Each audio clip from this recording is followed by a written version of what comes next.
Fons Venkat, Paul Barber and Helen Fradd report from Islamabad. This display of force is called the Flag March. Guns point in every direction. The message from the army and police is simple. We're here and we're in control. At the Barber market in Islamabad's Old Town, the pace of life is returning to normal. But talk is turning to the investigation into Benazir Bhutto's killing. It should be at international level without the involvement of USA. If USA is involved in investigation, that it is not neutral. There's no credibility associated with this regime, or as I said, with the international backers of this regime. And so if it's an international investigation which is just going to sort of uncover what they want to uncover, which is that the ever-present extremists did it, then we're not interested. Pervez Musharraf's government has so far resisted any foreign intervention, though it's a clear demand from Bhutto's Pakistan People's Party. Under Chapter 6 of the UN Charter, the United Nations have power to get conducted such an inquiry.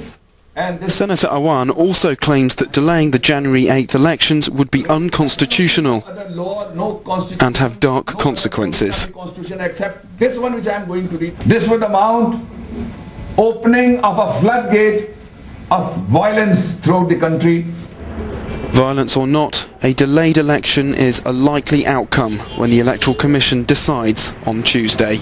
People here, especially in Niari, which is a fairly poor district of Karachi, very much a PPP and Bhutto stronghold, the decision to delay elections is incredibly unpopular. They say that goes against the will of Benazir Bhutto, and it's just going to be the first of many attempts by the government to delay the elections. Now, is Karachi a conducive place to holding an election?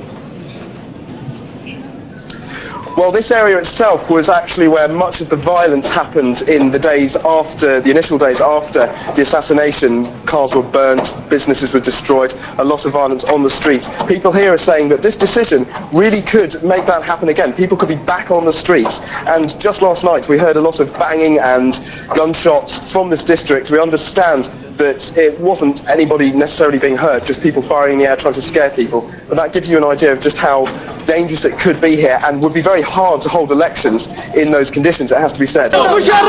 They call President Pervez Musharraf a dog and say he should hang for failing to protect Bhutto. Mohammed Makbul has been a servant for the Bhutto family for 30 years. He cleans Benazir's office at the PPP building every day. He hasn't eaten a thing since the assassination.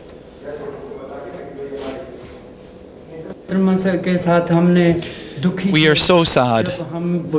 When we found out that these cruel people took Benazir from us, I found a picture I had of her. It's one I love. The family gave it to me.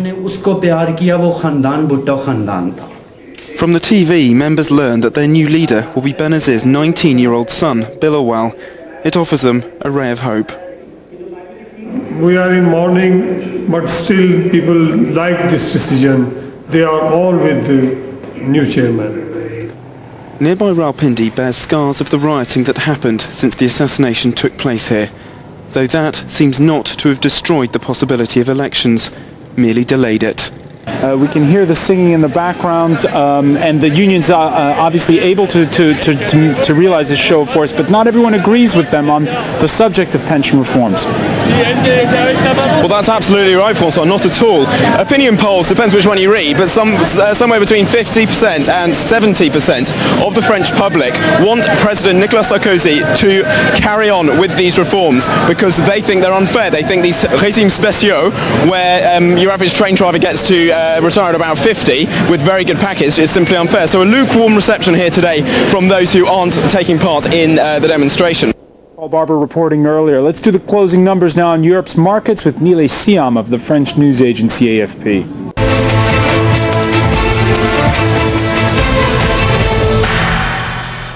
You're watching France 24, World News from Paris. These are the headlines.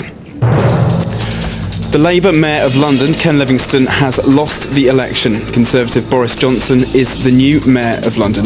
Britain's Labour Party has got its worst local election results in 40 years.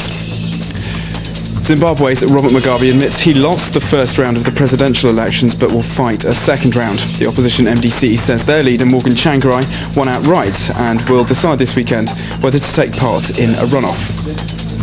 And Madeleine McCann missing for a year. The unprecedented worldwide appeal failed to find the little British girl or the person who snatched her from her Portuguese hotel room. Well, hello and welcome to the programme, everyone. So, breaking news, Ken Livingstone, the Mayor of London, is no longer the Mayor of London. The Labour candidate lost out to Boris Johnson, the Conservative candidate. Well, this follows a dreadful day for the Labour Party. They got their worst results in decades.